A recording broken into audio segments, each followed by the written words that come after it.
Que le nom du Seigneur soit béni, que le Seigneur vous bénisse. C'est encore un privilège de pouvoir nous retrouver encore ce matin. Nous allons nous lever là où nous sommes et puis nous allons prier ensemble.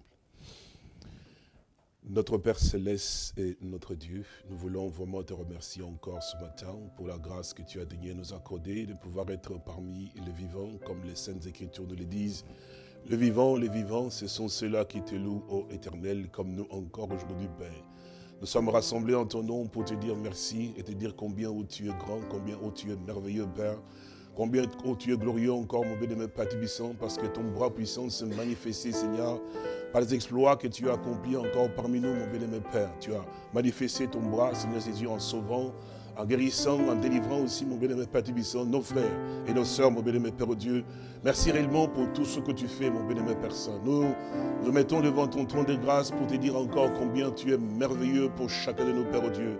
Notre âme se repose réellement sur toi et notre confiance dans ta parole à toi, Père, réalisant que tu es le Dieu fidèle qui accomplit encore tes merveilles. Nous sommes concernés encore par ce que toi tu fais encore en ce jour. Béni soit ton Seigneur encore Dieu, béni Père. Voici ton peuple, Père Dieu, dans différents endroits, rassemblés encore ce matin dans différents lieux pour pouvoir te louer, pour pouvoir te glorifier. Oui, c'est vrai, Père Dieu, qui sont là chez eux à la maison, vu la circonstance, mon béni Père Tibissant. Mais ne perdons pas courage, mon béni Père, parce que nous avons les yeux fixés sur toi, réalisant que les temps, Père Tibissant, tu abrèges les temps, mon béni Père Dieu, pour que nous puissions avoir cette grâce de pouvoir réellement chanter devant ta face. Nous sommes heureux de pouvoir réellement faire voir que tu es le Dieu qui contrôle toutes choses encore en ce jour, Père. Bénis encore ce moment que nous allons passer devant ta face, ô Dieu, où ton peuple, là à l'écran, attendant, Père Tibissant, ô Dieu, d'entendre encore ta voix, mon béni Père Dieu, de pouvoir encore se réjouir encore dans ta présence, parce que nous ne vivons que pour toi, notre Dieu. C'est ta parole qui réjouit encore nos cœurs, mon roi, qui nous ramène encore davantage à toi, Père. Nous sommes concernés par ce que toi, tu es concerné. C'est ta parole à toi, mon béni Père. C'est pourquoi nous nous réjouissons, Père. Nous prions pour tous nos frères et sœurs qui sont en connexion, béni Père Tibissant, Dieu, dans chaque endroit où ils sont, tu connais leurs requêtes aussi, leurs besoins, mon roi. Nous te prions aussi pour ceux qui sont malades aussi, béni Père Tibissant, on va aussi le relever, Père Dieu, parce que tu es le Dieu qui guérit encore du Père Tibissant. Nous te remercions pour toutes les guérisons que nous avons eu à pouvoir avoir comme témoignage aussi, béni Père Tibissant, parce que tu es vraiment vivant, mon béni Père. Sois donc béni et sois donc glorifié, sois encore exalté, mon Père, car nous t'avons aussi prié, tellement la grâce d'être avec nous encore ce matin, Seigneur, de conduire toutes choses encore pour ta gloire, car nous t'avons ainsi prié au nom de Jésus-Christ. Amen. Que le nom du Seigneur soit béni. Nous allons donc chanter quelques cantiques, mais d'abord, je pense que nous avons les salutations que je viens de pouvoir recevoir. Il s'agit de notre frère Thémos, je pense Thémos de Montpellier, qui est actuellement en Côte d'Ivoire, de notre sœur Anna-Lucie, et c'est une joie de pouvoir savoir qu'elle est rentrée, qu'elle est là, que Dieu la bénisse, et notre frère Prosper, pour qui nous avons aussi prié, le Seigneur a accordé la grâce, il va beaucoup mieux maintenant. Notre sœur Esther de la Hollande, donc vous le connaissez aussi, ainsi que notre frère Pascal Devono, qui s'est réjoui de la grâce que Dieu lui a accordée, en lui accordant la bonne santé. Notre sœur Lily et notre frère Philippe, ainsi que Marthe à Paris, qui ne manquent jamais de pouvoir nous saluer avec beaucoup de joie aussi. C'est quand même particulier, notre sœur, elle est toujours là avec sa famille, toujours saluant, donnant ses nouvelles. Nous remercions Dieu pour cela. Notre frère Frédéric, que vous connaissez, qui est donc à l'Assemblée, et sa famille, donc depuis de Willebroek, je crois, c'est qui passe, il habite à Willebroek. Et aussi notre sœur Carole, notre frère Yvon, notre sœur Rebecca, tous nos frères, effectivement, aussi, qui sont en Afrique, effectivement, qui nous saluent également aussi, tant le pasteur qui est aussi les frères et sœurs aussi, et qui sont en contact aussi avec nous et dans différents endroits aussi. Alors, notre sœur Bibi, je remercie aussi tous les frères et sœurs pour les prières et aussi les appels, les consolations qu'ils ont eu à pouvoir aussi lui adresser lors du décès de sa tante, effectivement, qui est donc en Afrique. Donc, elle remercie tous les frères et sœurs aussi. Et je pense que c'est là, oui. Voilà, je crois que c'est le remerciement de notre sœur Bibi. Nous remercions aussi notre Dieu parce que notre sœur Mariette a eu aussi à pouvoir se réjouir aussi de son anniversaire. C'était donc hier. Le Seigneur lui a accordé aussi une année de plus. Donc nous avons tous la joie et l'allégresse aussi de remercier notre Dieu. C'est pour cela que de tout cœur, nous allons chanter un cantique, deux cantiques. Et puis nous allons aussi prier pour notre précieux frère Christian, qui n'est pas un peu bien, mais ça va quand même par la grâce. c'est moi, et de pouvoir quand même arriver à pouvoir au moins se reposer un peu. Mais nous allons chanter au moins 1 ou 2 cantiques, et puis nous allons avoir la joie de pouvoir aussi prier et aussi écouter aussi la parole de notre Dieu. Que le Seigneur soit béni pour son amour et sa grâce et sa bonté. Je pense dans les livres de recueil de cantiques, le numéro 172, donc le 172, c'est celui-là, c'est un ancien cantique, et j'aimerais bien que nous chantions, vous qui êtes donc à l'écoute. Je pense que vous avez probablement chez vous les recueils, et notre frère Christian l'avait mis, je pense, à disposition de tout le monde en vous envoyant un message pour cela. Que le Seigneur le bénisse richement, qu'il le fortifie aussi. 172, donc 172, il nous dit, et du tombeau, Jésus paraît oh qu'il est beau, il revit aux merveilles, les péchés, l'enfer et la mort, en vain ont uni leurs efforts, mon Rédempteur s'éveille. Il vit, je sais qu'il vit, dans mon cœur je sais qu'il vit, je sais que mon Rédempteur vit, il vit, je sais qu'il vit, dans mon cœur je sais qu'il vit, je sais que mon Rédempteur vit, il vit. Voyez ses mains, ses pieds percés, et les stigmates qu'on laissait, le fouet, le fer, le pine, c'est pour moi qu'il a tant souffert. Il m'a délivré de l'enfer, ô charité divine. Il vit, je sais qu'il vit, dans mon cœur je sais qu'il vit, je sais que mon Rédempteur vit, il vit, je sais qu'il vit, dans mon cœur je sais qu'il vit, je sais que mon Rédempteur vit, il vit. Je n'ai plus rien à redouter de mon Sauveur, puis-je douter, sa promesse est formelle. Au tombeau mon corps descendra, mais Christ le ressuscitera pour la vie éternelle. Il vit, je sais qu'il vit, dans mon cœur je sais qu'il vit, je sais que mon Rédempteur vit, il vit, je sais qu'il vit, dans mon cœur je sais qu'il vit, je sais que mon Rédempteur vit, il vit. Toi qui bien loin de ce Sauveur, cherchant enfin la paix, le bonheur, entends sa voix t'appelle, ton âme il veut vivifier, pour te donner la liberté et la gloire éternelle. Il vit, je sais qu'il vit, mon cœur je sais qu'il vit, je sais que mon Rédempteur vit, il vit, je sais qu'il vit, dans mon cœur je sais qu'il vit, je sais que mon Rédempteur vit, il vit. Que son nom soit béni. Il vit, notre Rédempteur. Dans toujours le recueil, le numéro 173, 173, Seigneur, ce que mon cœur réclame. Seigneur, ce que mon cœur réclame, c'est le feu, c'est le feu, c'est le feu. Sur moi descendait la flamme de ton feu, de ton feu. Que ce soit une chambre haute, qu'une nouvelle Pentecôte face de nos deux vrais apôtres, par le feu, par le feu, par le feu. Le seul secret de la victoire, le feu, c'est le feu, c'est le feu. Nous voulons refléter ta gloire,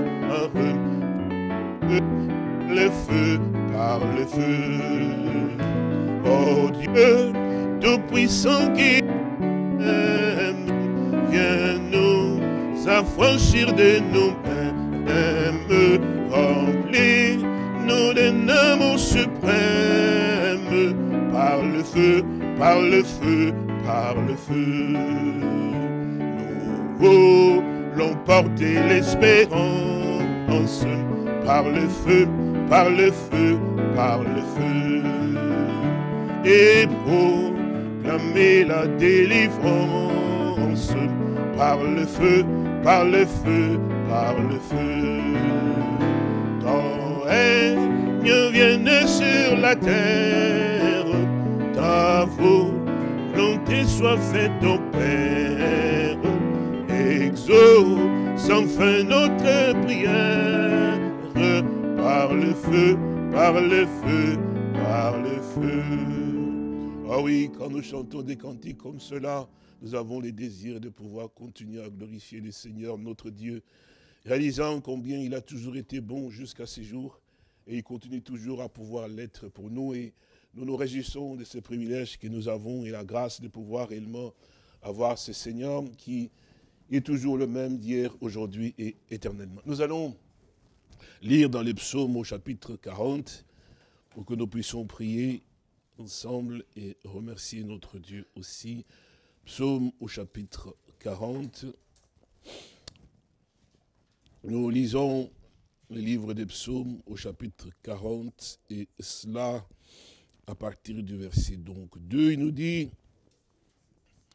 j'avais donc mis mon espérance, j'avais mis en l'Éternel mon espérance, et il s'est incliné vers moi et il a écouté mes cris. Il m'a retiré de la fosse de destruction, du fond de la boue, et il a dressé mes pieds sur le roc, il a affermi mes pas. Il a mis dans ma bouche un cantique nouveau, une louange à notre Dieu. Beaucoup l'ont vu, ont eu de la crainte, et ils se sont confiés en l'Éternel. Heureux donc l'homme qui place en l'Éternel sa confiance, et qui ne se tourne pas vers les hautains et les menteurs. Tu as mis tes pieds, Éternel, mon Dieu, tes merveilles et tes desseins en notre faveur, et nul n'est comparable à toi. Je voudrais donc les publier et les proclamer, mais le nombre est trop grand pour que je le raconte. Tu ne désires ni sacrifice ni offrande. Tu m'as ouvert les oreilles et tu ne demandes ni holocauste ni victime expiatoire. Alors j'ai dit, voici je viens, car dans le rouleau du livre est donc écrit moi. Je vais faire donc ta volonté, mon Dieu, et ta loi est au fond de mon cœur. Amen. Maître béni, nous voulons te dire encore merci. Merci parce que nous voyons qu'en lisant même ces psaumes, que ta grandeur à toi n'a pas de limite, mon sauveur. Et ce que tu fais pour l'homme est toujours la chose qui est bon, Père Tubissant, Dieu, qui ramène toujours l'homme à réaliser l'amour que toi tu es, puisque ta parole nous dit aussi que tu es vraiment un Dieu d'amour. Et ton nom est si, Père Tubissant, Dieu fidèle, et tu ne manques jamais à pouvoir accomplir ce que toi tu as promis. Nous te remercions vraiment du fond de notre cœur encore, Père Tubissant, Dieu, pour frère. Et je prie particulièrement pour mon précieux frère Christian, mon Seigneur Jésus. Il te sert de tout son cœur cet enfant, que tu le bénisses, que tu le fortifies, que tu l'enlèves, mon béni-aimé Père Dieu, parce que son désir dans ta maison à toi, pour vraiment te servir encore davantage, mon roi, être là aussi, Père Dieu, parce que c'est cela ce que tu as fait de lui, Père Dieu. Qu'il soit donc béni, qu'il soit donc fortifié. Merci encore pour ce temps. Nous t'honorons parce que tu es le Dieu qui nous relève en tout temps, Père. Sois donc béni, exalté, mon sauveur. Nous te remercions pour ce que tu fais, car nous t'avons ainsi prié. Au nom de Seigneur Jésus-Christ. Amen. Que le nom du Seigneur soit béni. Vous pouvez donc vous asseoir là où vous vous trouvez. Nous sommes heureux de réaliser que notre Dieu est vivant et que, comme il le dit, notre Dieu ne change point. Et cela, il est dit dans le livre de Malachie au chapitre 3. Je suis l'Éternel et je ne change point. Il ne peut pas changer notre Dieu parce que s'il changeait, il ne serait pas Dieu. Et c'est pour ça que les Saintes Écritures nous montrent effectivement qu'il a lui-même dit qu'il est l'alpha et l'oméga. Il est donc l'éternel. Donc en lui, il n'y a pas donc de changement. C'est ainsi que nous avons confiance dans ses promesses, dans ce qu'il nous a fait aussi comme promesse. Et cela nous encourage encore davantage jusqu'à aujourd'hui, car nous comprenons aussi ce qu'il est écrit, comme il a dit, « Voici, je suis avec vous tous les jours jusqu'à la fin de temps. » Nous avons foi que notre Dieu, lorsqu'il nous a fait cette promesse, il est toujours présent, capable de pouvoir réellement aussi accomplir cela. C'est pour ça que nous sommes sans crainte lorsque le monde est même dans les bouleversements, dans l'oppression, dans les situations dans lesquelles nous pouvons aussi nous retrouver. Et pour nous, chrétiens, Dieu nous appelle à pouvoir avoir nos yeux fixés sur lui. Nous avons réellement la joie et la grâce de pouvoir réellement avoir sa parole à lui, qui est une lumière aussi pour nous, jusqu'à ce jour, pour pouvoir nous éclairer, et que dans le moment de troubles et des situations où on ne sait pas tellement très bien où est-ce que nous pouvons aller, effectivement, alors nous avons la grâce de pouvoir savoir qu'il est notre étoile brillante qui nous conduit et qui nous montre effectivement aussi le chemin, et il nous éclaire effectivement aussi. Il nous a laissé donc la promesse, non seulement une promesse, mais les promesses aussi des Saintes Écritures. Et je pense à ce que l'apôtre Pierre pouvait dire à ceux-là qui venaient de pouvoir maintenant entendre l'évangile et qui ont eu à pouvoir réaliser l'importance de pouvoir le recevoir dans Actes chapitre 2, où ils ont posé la question en disant, mais ô homme frère, que ferons-nous? Le cœur était tellement brûlant au-dedans et avec autant d'élan de cœur, et il ne pouvait pas se retenir effectivement aussi. Et ça, c'est une grâce extraordinaire que le Seigneur pouvait accorder à des hommes effectivement qui étaient là, qui ont eu la grâce. C'était pas parce que c'était pas un hasard effectivement qu'ils se soient trouvés dans ces méandres, dans ces environs-là effectivement. Car Dieu connaît les siens, il connaissait ceux-là, et c'est pour ça qu'il a permis, en plus qu'il avait dit effectivement à ses disciples de pouvoir aller à Jérusalem, et dans l'endroit où il avait voulu qu'ils soient effectivement dans la chambre haute, et cet endroit, là cela s'est passé, et ces hommes-là pensaient qu'ils étaient là par hasard. Avec notre Dieu, il n'y a rien qui soit réellement par hasard. Il conduit effectivement tous ceux qu'il a connus aussi d'avance, effectivement, il les a aussi connus, il les a prédestinés aussi. C'est pour ça que lorsqu'ils étaient là, la raison que nous pouvons comprendre que Dieu les connaissait, c'est parce que quand ils ont entendu la parole de Dieu, ils ont eu à pouvoir réellement entendre, mais ça les a vraiment frappés. D'abord, c'est le surnaturel qu'ils ont eu à pouvoir vivre. Et puis, quand la parole a été apportée par l'apôtre Pierre, la Bible nous dit que leur cœur était vivement touché. C'est-à-dire que l'intérieur, l'âme et l'esprit et le corps et tout ce qu'ils étaient, ce n'était pas du semblant, comme les gens qui peuvent écouter, effectivement, bon, ils écoutent un peu, mais il y a un peu de mépris à l'intérieur. Mais non, leur intérieur était vraiment totalement touché et ils se sont criés, « Oh, homme, frère, que ferons-nous » Alors là, l'apôtre Pierre, leur répondit en disant, « Répentez-vous et que chacun de vous soit baptisé au nom du Seigneur Jésus-Christ pour le pardon de vos péchés. » Alors il dit, « Et vous recevrez le don du Saint-Esprit, car la promesse est pour vous et pour vos enfants et pour tous ceux que le Seigneur notre Dieu en appellera. » Et nous lui disons merci à notre Dieu de ce que cette promesse est une promesse certaine que le Seigneur nous a vraiment aussi accordée. Nous nous réjouissons de ces privilèges que le Seigneur notre Dieu nous donne. Voulons, si le Seigneur nous permet, nous puissions avoir un peu un temps dans les Saintes Écritures, car c'est pour cela que nous sommes debout aujourd'hui et que nous sommes aussi parmi les vivants et que chacun de vous ici dans sa maison et aussi à l'écoute, nous remercions Dieu de nous avoir aussi donné des frères et sœurs qui sont aussi en connexion, mais qui effectivement aussi s'accrochent davantage au Seigneur malgré les difficultés des temps dans lesquels nous nous trouvons. Et c'est là que nous comprenons qu'effectivement que toute chose concourt pour le bien de ceux qui aiment l'Éternel. Nous allons donc lire dans le livre des Hébreux, je voudrais bien que nous puissions lire cela avec vous. En tout cas, que le Seigneur bénisse chacun de vous, particulièrement vous qui êtes connectés ce matin. Je sais que la plupart du temps, ce n'est pas facile et nous savons qu'il faut vraiment beaucoup d'amour pour le Seigneur, surtout dans cette circonstance où on dit aux gens de rester, de dormir à la maison, puis de se réveiller très tôt matin comme ça pour pouvoir pouvoir se connecter. Ce n'est pas donné à tout le monde. Il faut être un fils de Dieu, une fille de Dieu qui aime le Seigneur pour arriver à pouvoir aussi rassembler ses forces, effectivement, pour se tenir là debout et avoir la joie, les désirs de pouvoir entendre la parole de Dieu. Que le Seigneur vous bénisse. Dans le livre des Hébreux, je pense que c'est cela, et nous allons y arriver. Hébreux, je pense que ça doit être au chapitre 10. Ils ont cette écriture. Voilà, nous y sommes, je pense, Hébreux au chapitre 10. Ce livre des Hébreux, c'est un livre aussi particulier. Et la manière dont le Seigneur a conduit son serviteur à mettre par écrit les écrits là-dedans nous réjouit. Alors, c'est dans les Hébreux au chapitre 10, nous allons lire à partir du verset... Je voudrais qu'on lit à partir du verset 32. Hébreux 10, verset 32, nous lisons « Souvenez-vous de ce premier jour où, après avoir été éclairés, vous avez soutenu un grand combat au milieu de souffrances, d'une part exposés comme en spectacle aux opprobres et aux tribulations, et de l'autre vous associant à ceux dont la position était la même. En effet, vous avez eu de la compassion pour les prisonniers et vous avez accepté avec joie l'enlèvement de vos biens, sachant que vous avez dans les cieux de biens meilleurs et qui durent toujours.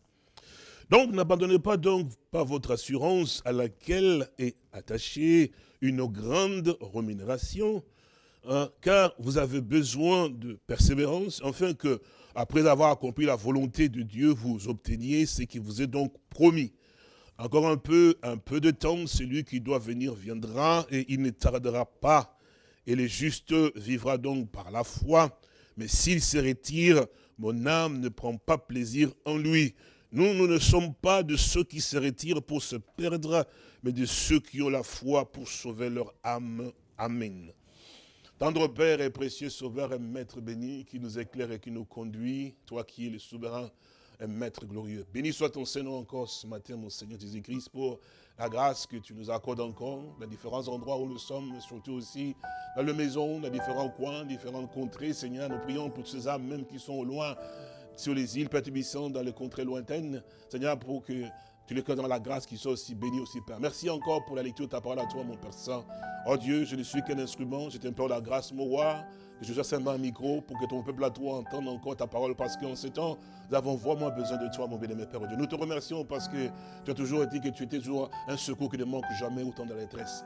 Et nous te disons merci pour cela, Père. Que tu me pardonnes, mon roi, que tu m'aides encore ce matin. Oh Dieu, parce que nous avons besoin de pouvoir te voir encore à l'œuvre, Père. Merci vraiment du fond de notre cœur. Ce que tu guéris les malades encore aujourd'hui, tu continues encore à agir, Père Saint. Nous te remercions vraiment du fond de notre cœur. Garde-nous encore, Père, comme nous t'avons ainsi prié. Au nom de Jésus-Christ. Amen. Vous pouvez vous asseoir. Nous venons de pouvoir lire une écriture que certainement nous avons eu aussi l'occasion de pouvoir le lire. Mais nous réalisons que le Seigneur, notre Dieu, nous ramène à ce que nous puissions aussi saisir la chose qui est très importante aussi pour nous en tant que le peuple de Dieu et les fils et des filles de Dieu. C'est cela que je crois que nous avons probablement eu l'occasion de lire une écriture, effectivement. Je pense dans le livre de Luc, je ne sais plus très bien si c'était Luc 12, mais je crois qu'on avait eu l'occasion de pouvoir le lire l'autre fois. Si je peux le trouver, je ne sais plus très bien. Mais... Et là, c'est cela que nous avons eu à pouvoir lire, effectivement. C'était Luc 18, quelque chose comme cela. Oui, et ça c'est dans Luc 18, je voudrais lire cela, parce que Luc 18, je pense que nous avons eu l'occasion de pouvoir le lire peut-être la fois passée, mais je pense que c'est cela. Luc chapitre 18, et nous lisons à partir du verset 6, parce que le verset 1, vous connaissez cela, il s'agit en fait d'une parabole pour montrer qu'il faut toujours prier et ne point relâcher. Et par là, effectivement, du juge unique et aussi de la femme qui venait aussi lui demander continuellement. Alors, peut-être que je voudrais quand même lire verset 2. Donc, il dit, il y avait dans une ville un juge qui ne craignait point Dieu et qui n'avait d'égard pour personne. Il avait aussi dans cette ville une veuve qui venait lui dire, fais-moi justice de ma partie adverse. Pendant longtemps, il refusa, mais ensuite, il dit en lui-même, quoique je ne craigne point Dieu et que je n'ai d'égard pour personne, Néanmoins, parce que cette veuve m'importune, je lui ferai justice, afin qu'elle ne vienne pas sans cesse me casser la tête. » Le Seigneur ajouta, « Entendez ce que dit les juges iniques. Et Dieu ne fera-t-il pas justice à ses élus qui crient à lui jour et nuit?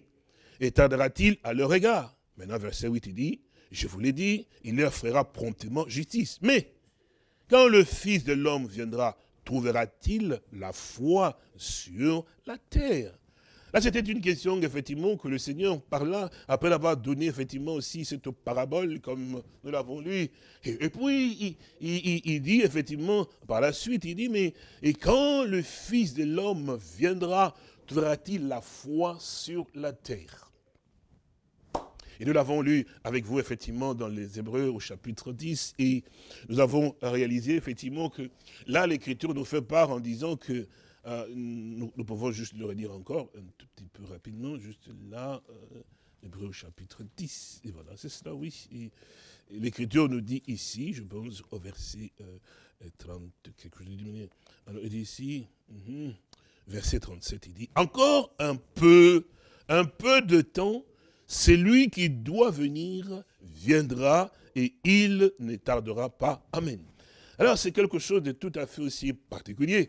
C'est la manière dont les Saintes Écritures expriment effectivement les choses qui sont en rapport avec notre Dieu. Nous devons toujours être sûrs et certains que avec Dieu notre Seigneur, il n'y a pas de probabilité, c'est-à-dire que c'est peut-être quelque chose qui soit possible que cela puisse arriver à pouvoir réellement se passer, ou c'est possible que les seigneurs ne puissent peut-être pas le faire. Il n'y a pas de sous-entendu, en fait, en ce qui concerne les choses de Dieu. Et c'est là que je me réjouis aussi de pouvoir lire effectivement ce que Luc a eu à pouvoir dire, effectivement, pendant qu'il mettait par écrit, effectivement, l'évangile, selon Luc, effectivement, aussi, donc, Luc au chapitre 1, c'est cela aussi, donc, voilà, Luc au chapitre 1, vous connaissez cela, il dit, plusieurs donc ayant entrepris de composer un récit, donc, selon des événements qui se sont donc accomplis parmi nous, suivant ce que nous ont donc transmis ceux qui ont été des témoins oculaires dès le commencement et sont donc devenus des ministres de la parole. Il m'a aussi semblé bon, après avoir fait des recherches, je veux dire, après avoir fait de recherches exactes. Donc effectivement, il insiste bien sur des recherches exactes, pour que c'est lui qui va lire et l'assurance que ce n'était pas des choses qu'on a eu à pouvoir faire un peu à la légère. Non, la personne a pris vraiment le temps de pouvoir vérifier point par point, effectivement, pour que les choses qui soient. Alors il dit, mais pourquoi, effectivement, sur toutes ces choses, depuis leur origine, et puis de te les exposer donc par écrit, d'une manière suivie, excellent Théophile, afin que tu reconnaisses la certitude des enseignements que tu as reçus, pas la probabilité ou la supposition des anciens, mais bien la certitude des enseignements que tu as donc reçus. Donc c'est pour que nous comprenions que les choses de Dieu, peu importe ce que même le monde peut arriver à pouvoir nous faire passer par ceci, la parole de Dieu, elle va toujours demeurer la parole de Dieu avec toute sa puissance et toute son autorité. J'aime Dieu parce qu'il est tellement si merveilleux dans sa façon de faire et quand il parle, il a déjà la vision de ce qu'il voit au loin. Il sait effectivement comment les choses doivent se passer. C'est pour ça qu'il n'a pas besoin de supplier quelqu'un, il est sûr et certain de sa parole. Et c'est pour ça que la Bible nous fait comprendre qu'effectivement que c'est certain que les justes, lui, il vivra donc par la foi. Et nous comprenons qu'effectivement, et là aussi, il nous fait comprendre effectivement que c'est lui qui doit venir, viendra. Donc on nous montre qu'effectivement, que ce n'est pas, que peut-être qu'il viendra probablement, peut-être qu'il y aura une circonstance qui ferait qu'il ne puisse pas venir, effectivement. Non, on nous parle d'une manière assez précise et claire, pour le croyant, bien sûr, effectivement, parce que les incroyants, eux, évidemment, ils n'ont rien à voir, en fait, aux promesses, aux choses de Dieu, parce que, bon, c'est quelque chose auquel il ne serait pas... Alors, il dit ici, effectivement, ici au chapitre donc, 10 des Hébreux, les versets, nous avons lu, effectivement, aussi, il nous dit, encore un peu de temps, celui qui doit venir. J'aime beaucoup cela parce qu'il n'a pas dit que celui qui pourra probablement venir, celui qui peut-être, si c'est pourrait qu'il vienne effectivement. Non, non, non, non, non, non, on dit celui qui doit venir. Et on nous dit encore viendra. Et puis on n'a pas dit que, il va. Non, on dit mais et il ne tardera pas. Nous aimons Dieu parce que les événements et les situations du monde, effectivement, et les gens dans le monde, effectivement, ils pensent probablement que Dieu ne fait rien et que parfois les choses qui se passent, effectivement, et qui arrivent, effectivement, sont parfois un peu en dehors du contrôle de Dieu et que bon, on ne sait pas tellement très bien, est-ce que c'est Dieu qui est comme ceci ou bien est-ce que c'est connu de Dieu, est-ce que Dieu fait quelque chose, effectivement. Et ça, c'est en fait les pensées qui viennent, effectivement, dans le cœur et dans l'esprit, effectivement, des hommes et même de ceux-là qui lisent les Saintes Écritures. Donc, mais nous avons vu comment Luc a eu à pouvoir réellement aussi préciser d'une manière assez claire, afin que tu reconnaisses la certitude des enseignements que tu as reçus. Ce ne sont pas des probabilités, mais ce sont des certitudes, de choses réellement réelles, comme ces hommes pouvaient réellement dire, effectivement, à Corneille, nous sommes témoins de ces choses-là, effectivement, et de la manière dont Dieu a eu à pouvoir agir, effectivement, au travers de ces Jésus, effectivement, qui est donc le Seigneur du ciel et de la terre. Donc, ces hommes avaient réellement aussi cette assurance. Donc, les Saintes Écritures nous montrent effectivement cela parce que l'homme arrive à un certain moment, bien qu'il s'est dit effectivement qu'il est croyant, mais à un certain moment où il est un peu secoué par des circonstances, des événements, parce qu'il reste humain à un certain moment. Et dans cette humanité, effectivement, c'est là que l'ennemi, effectivement, saisit aussi l'occasion, lui ramener, effectivement, mais quand même voir les choses d'une manière assez réelle aussi, quand même rationnelle tout de même, effectivement. Nous voyons quand même, parce que regarde très bien, tu n'es pas quelque part au ciel, mais tu es ici sur la terre, tu vois.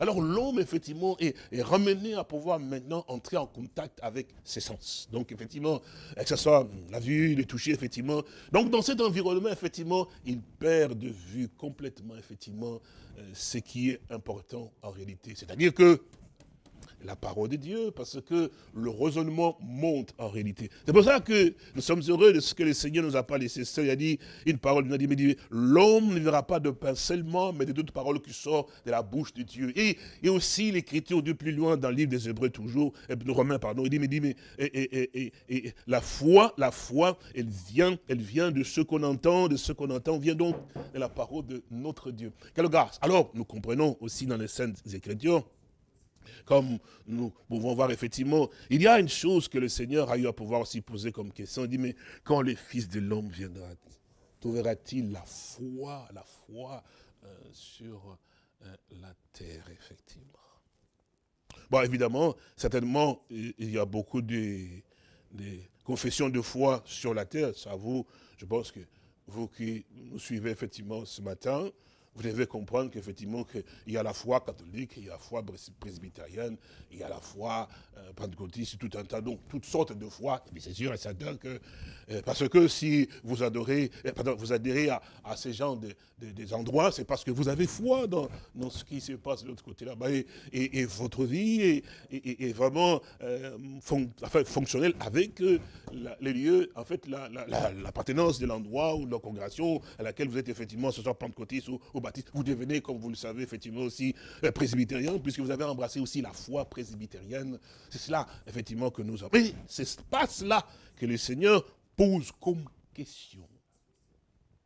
Et la foi dont le Seigneur parle ici se réfère ici, parce que tout un chacun de nous pensons pouvoir avoir la foi, évidemment, dans beaucoup de choses, effectivement, comme aussi les religions, et comme nous en voyons aussi, effectivement, aujourd'hui, ils sont tellement aussi persévérants dans les choses, effectivement, mais la question de pouvoir savoir de quelle foi il s'agit, effectivement. Et vous pouvez voir, effectivement, qu'avec le temps qui passe, et surtout aussi, dans des événements comme ceux-ci, en réalité, il faut que nous comprenions que la foi de beaucoup est secouée aussi. Parce que les églises, effectivement, dans leur dogme, effectivement, et leurs rituels, effectivement, ils sont aussi bousculés. et ils ont perdu effectivement les repères, effectivement, vous savez. Vous savez, parce que les gens ont toujours, j'ai toujours dit, Dieu est tellement Dieu dans sa façon de faire. Vous ne pouvez pas s'attendre que Dieu fasse des choses et permet des choses comme ça, parce qu'il enseigne les gens, en fait. Oh, on a eu à pouvoir avoir effectivement la référence que, oui, pour être vraiment que nous sommes des chrétiens, donc nous devons avoir la référence d'un grand bâtiment. Et puis, quand on voit le nombre qui est là, effectivement, on se dit, ah, nous sommes l'église, effectivement, c'est tous ceux qui en ont, avec 10 000 ou 5 000 ou 15 000, effectivement, ou 4 000, effectivement, bah, ah, nous sommes l'église, hein, parce que nous voyons. Mais maintenant que nous sommes arrivés, où nous avons entendu qu'effectivement, que le virus est passé, il est passé, que tout le monde, même les assemblées des gouvernements et tout ça, ils ne peuvent même pas arriver à pouvoir se retrouver plus de aussi. Et puis, les endroits sont vides, effectivement. Alors, c'est là qu'on comprend, les gens maintenant se posent la question, ne peuvent pas savoir, qu'est-ce qui va se passer et comment les choses, parce qu'on a perdu le repère, en fait. Parce que le repère, c'était leur bâtiment, leur église, effectivement, c'était d'une manière ou d'une autre. Or, là, la grâce que Dieu donne à ses propres enfants, c'est d'avoir enseigné une chose qui est très, très importante. C'est quoi?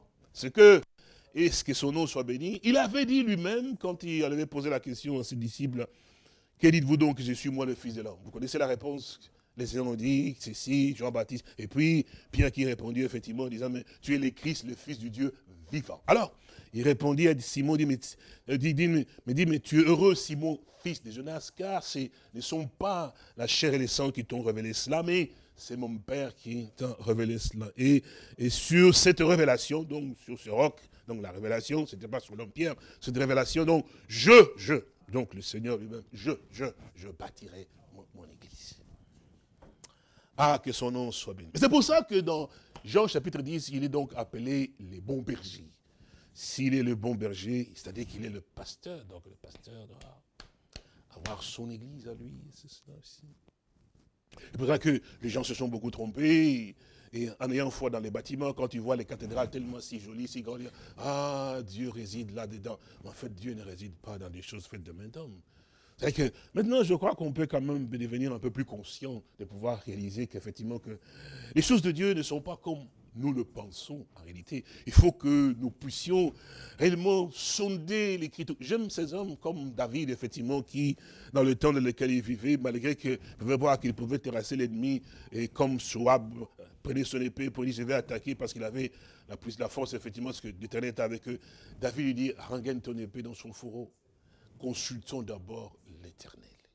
Donc c'est toujours important pour chaque enfant de Dieu, et aussi celui qui s'est dit aussi serviteur de Dieu, de toujours consulter l'Éternel. Et quand quelque chose doit être fait d'une certaine manière, ça c'est la manière dont le Seigneur, notre Dieu, instruit ses disciples, ses propres enfants, et taille aussi ses serviteurs. Nous devons toujours nous poser la question, ah, je vais faire ça, mais que disent donc les Saintes Écritures? Parce que la Bible nous fait comprendre que Dieu fait toutes choses par sa parole.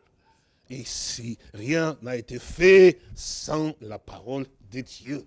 Même le jour de Pentecôte, même quand le Saint-Esprit est descendu, effectivement, Pierre s'est toujours référé aux Saintes Écritures. Il me dit, mais c'est ici ce qui a été dit dans Joël, dans les derniers jours, dit Dieu. Toujours les Saintes Écritures. Parce que Dieu ne peut pas faire quelque chose en dehors de sa parole. Alors non, nous n'avons pas consulté Dieu. C'est comme cela que aussi dans le temps où David a eu à pouvoir faire venir l'arche, effectivement, et qu'il a pu mettre cette arche sur l'arche, sur les chars, et avec tiré par le bœuf, ainsi de suite. La pensée était bonne, évidemment.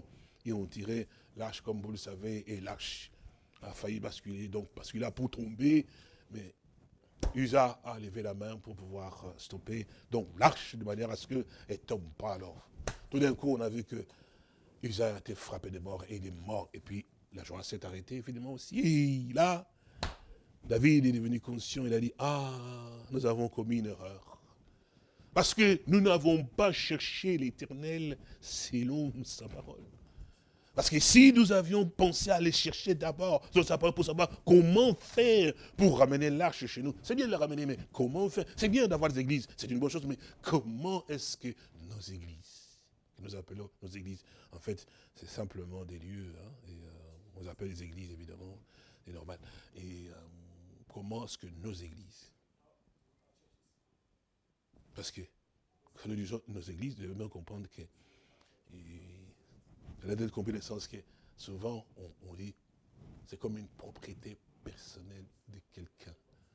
Alors on considère, donc c'est comme ça que ça a toujours été géré, effectivement, que tous ces prédicateurs, tous ces pasteurs qui en ont aussi, considèrent ces âmes-là, ces endroits-là, comme étant leur propre propriété.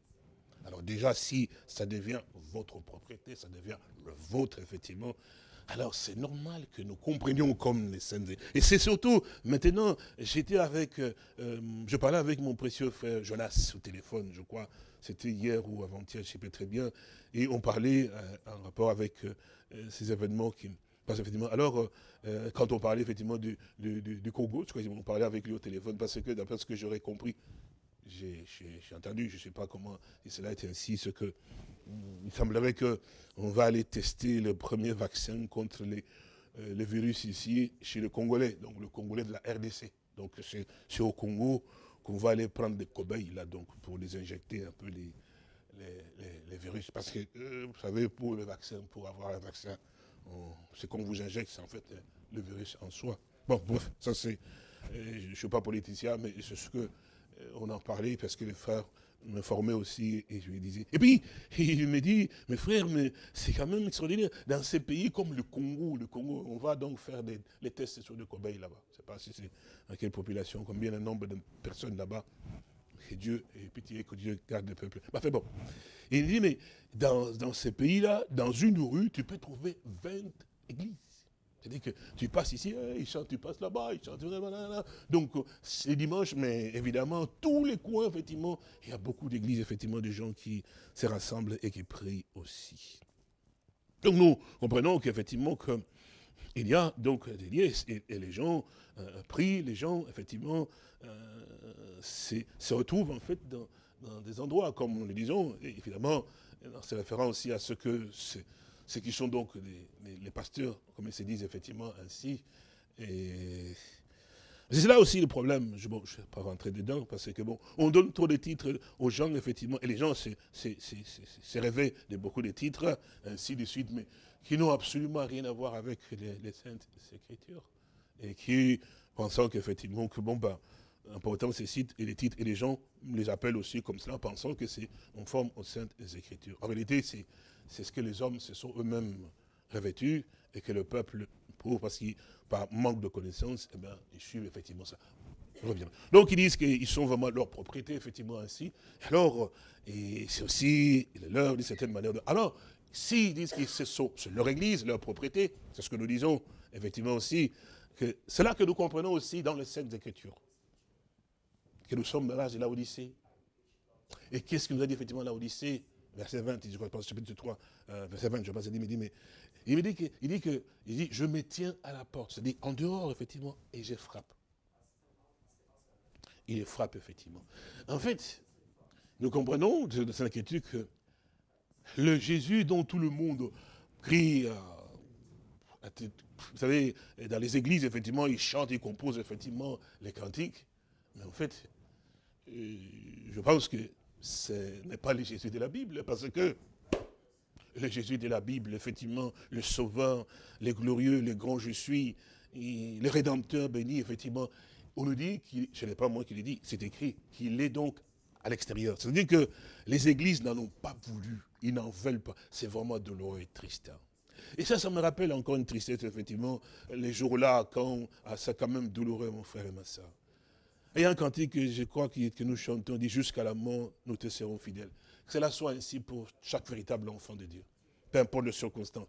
Et voyez-vous, ce jour-là, Pilate s'est tenu debout comme ça, il avait ici à sa main Jésus, et de l'autre côté, effectivement, aussi, Barnabas, que vous connaissez effectivement. Il a posé la question au peuple, effectivement, voici, comme c'est la coutume, effectivement, il faut qu'on relâche un prisonnier. Vous avez ici Barabbas, effectivement, qui... Vous connaissez ce qu'il est, meurtrier, ainsi de suite. Et là, vous avez, c'est Jésus de Nazareth. Jésus qui a passé par vos rues, effectivement, qui a ressuscité Lazare, qui a guéri les malades, qui a tout fait pour vous, il n'a jamais fait rien de mal. Quand vous étiez malade, il venait, il vous consolait, il vous guérissait. Quand vous avez des problèmes, il agissait, effectivement. Donc, vous le connaissez, parce que j'ai dit, effectivement. Et puis, on est finalement simplement venu l'accuser ici par jalousie, parce que quand j'ai examiné les dossiers, j'ai posé des questions, j'ai trouvé qu'il n'y avait rien de mal en cet homme. Alors je vous pose la question, parce que il est de mon droit de pouvoir, maintenant vous donner la possibilité de libérer un prisonnier. Ici nous avons Jésus, nous avons donc les voleurs, le meurtrier, Barabbas. La question était, lesquels voulez-vous que je vous relâche? Contre toute attente, effectivement, les cris s'élevaient et criaient, relâchez Barabbas, relâchez Barabbas, que Barabbas soit relâché. Et puis il pose la question, il dit, mais que ferais-je moi de ce Jésus qu'on appelle le Christ? La réponse venait de la foule. Là où il était passé, où il a prié pour les malades, il a guéri les malades, il a tout donné pour ce peuple-là. La réponse venait de ce peuple-là. Il dit, qu'est-ce que je dois faire de lui, effectivement? Il va dire, bon, peut-être, vous les gardez encore en prison. Non, non, non, non, non. Crucifiez-le. Je crois que cet homme a été profondément touché. Il dit, mais vous pouvez peut-être me dire qu'évidemment, bon, peut-être qu'il garde encore 6 mois en prison, puis vous les relâchez. Il dit, non, il faut le crucifier. Frères et sœurs, c'est un moment quand même terrible. Posez-vous un peu la question. Crucifier quelqu'un qui n'a rien fait. Quelqu'un qui vous a toujours fait du bien tous les jours de votre vie, qui prend soin de vous, les bons, le merveilleux qu'on n'a même jamais eu, frères et sœurs. Et c'était pas les Égyptiens ou les Romains ou les Grecs, non. La Bible dit qu'il est venu chez les siens, donc dans sa famille. C'est ceux-là qui sont ses frères et qui sont ses sœurs pour lesquels il est venu pour pouvoir les faire sortir. Il leur a montré que je suis venu pour votre vie, votre victoire, votre guérison. Il leur a prouvé cela dans sa famille. Que les siens, il est venu chez les siens, c'est les siens, ceux-là, qui attendaient ces moments de délivrance et qui leur apportaient la délivrance. Ce sont ceux-là qui l'ont dit, crucifiez-le. Et puis il dit, mais quel mal a-t-il fait? L'homme il dit, mais c'est pas possible. Même si on est aveugle, quand on dit, mais c'est Jésus, quel mal a-t-il fait? Oh, crucifiez-le, crucifiez-le, crucifiez-le. C'est comme cela qu'il a été rejeté. Rejeté parmi les siens, parmi ceux vers qui il était venu, dans la maison de ses frères, effectivement aussi dans les lieux où il devait se trouver. Et nous nous retrouvons encore aujourd'hui, encore. Oh, c'est vrai. Beaucoup de gens aujourd'hui, dans différents endroits, pourront dire, ah, si nous étions à cette époque-là, comment c'est Israël, les Juifs ont pu faire une telle chose, effectivement. Si nous étions à cette époque-là, jamais nous ferons une telle chose. Il faut vraiment être aveugle pour pouvoir faire une telle chose. Rejeter celui c'est Jésus. Comment arriver à ce point-là? Mais nous sommes aussi dans la même condition et dans la même position aujourd'hui. Si Jésus vient pour pouvoir frapper, il ne frappe pas ailleurs. Il vient vers ceux-là qui disent l'avoir reçu, qui l'aiment, parce que dans les églises, on compose des cantiques, on compose des chants, on loue, on saute même, et il y a même des parler en langue, il y a beaucoup de choses qui se font, effectivement, toujours dans le nom de Jésus. Mais c'est Jésus dont on parle, c'est Jésus dont on parle de merveilleux exploits, effectivement, quand il vient pour entrer dans cette église-là dont on parle de lui, effectivement, à ce moment-là, tout le monde le rejette. Personne ne veut le recevoir. C'est ça, l'Odyssée, en fait. Quand on nous fait savoir que l'Odyssée est l'âge le plus difficile, l'âge le plus terrible, mais c'est ça, en fait. Parfois, vous ne voyez pas, vous ne regardez pas, vous dites, oh, mais bon, l'âge terrible, non. Non, mon frère et ma soeur, c'est très subtil, très, très subtil, que vous ne voyez vraiment pas. Mais c'est l'âge de la plus grande séduction, mais d'une... C'est pour ça que le Seigneur a dit, il serait tellement si près, tellement si près. Le diable, il a changé de méthode. Il s'est fait passer pour un vrai saint, pour un vrai croyant. C'est pour ça que j'ai dit, et souvent les frères et sœurs ne comprennent pas tellement très bien ce qui se passe effectivement, parce que, évidemment, c'est comme cela que le diable s'est glissé dans ce qu'on appelle le message. Ah oui, ah oui, ah oui.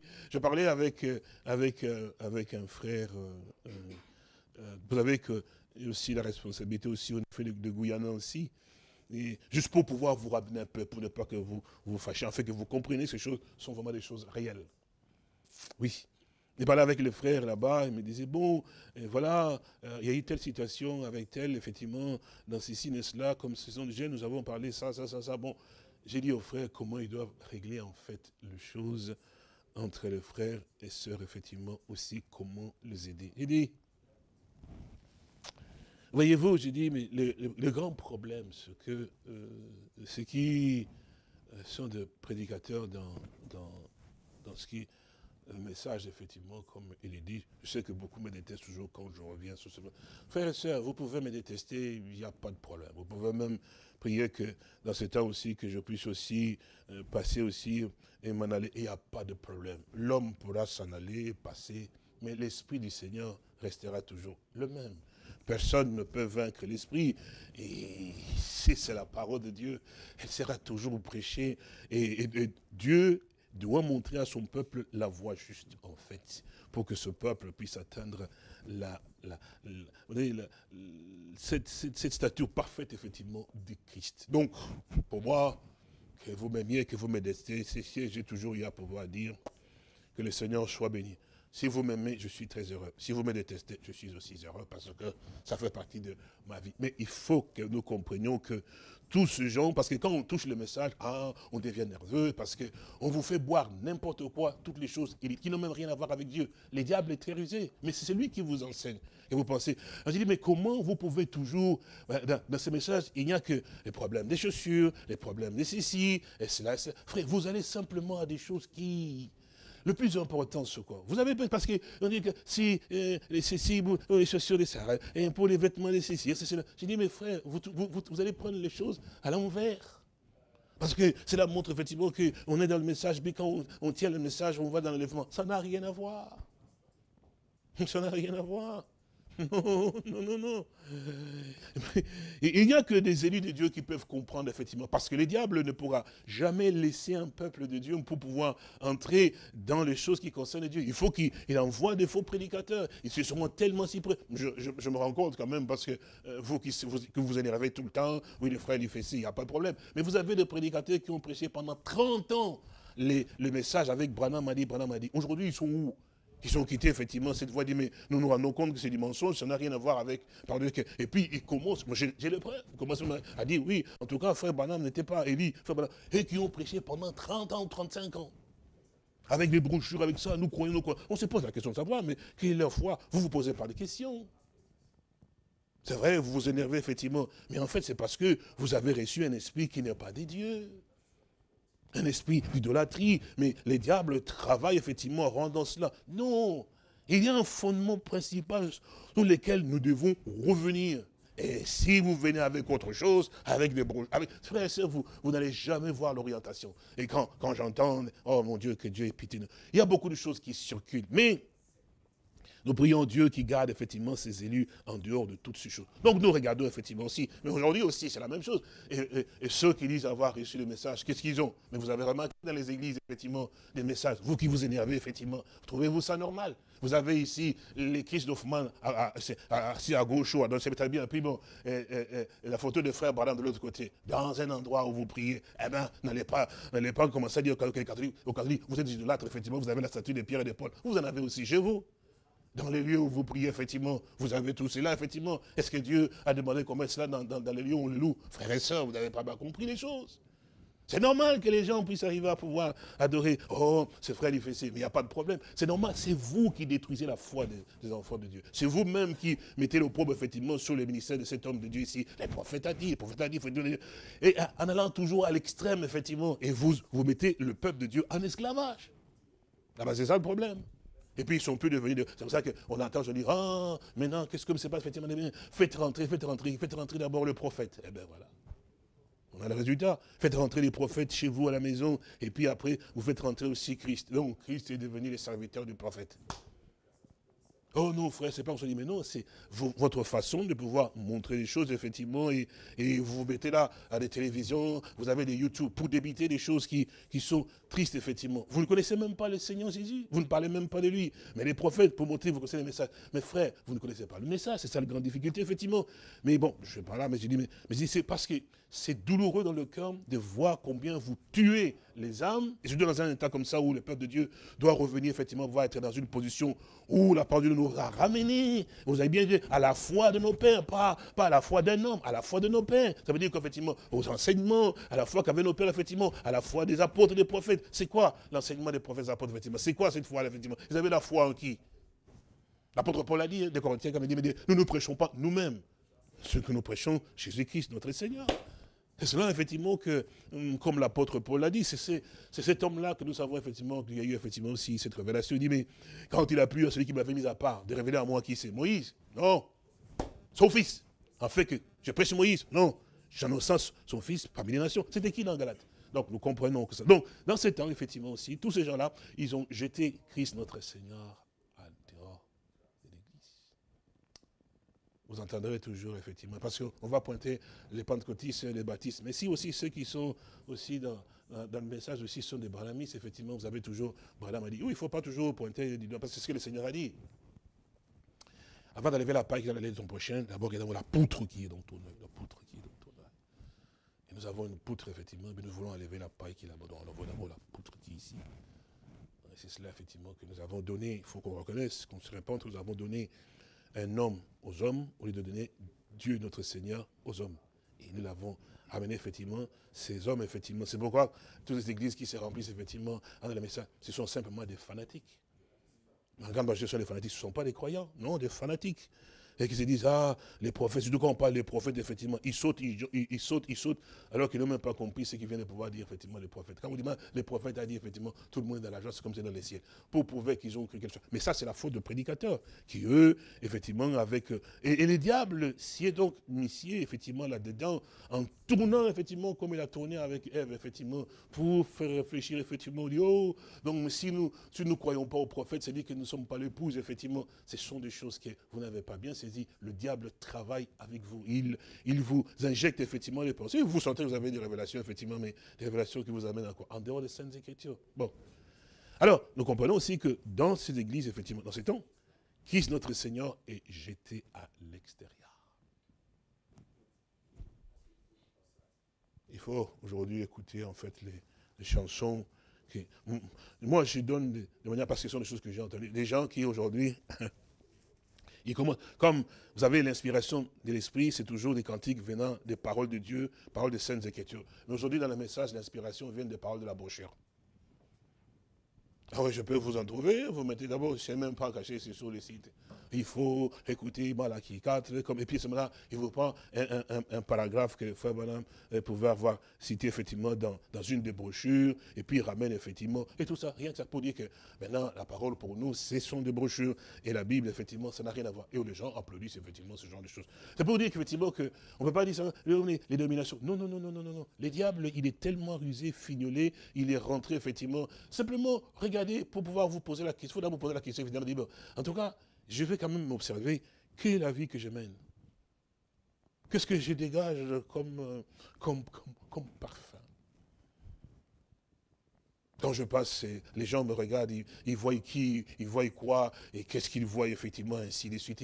Et qui est-ce que je porte vraiment dans mon cœur aujourd'hui?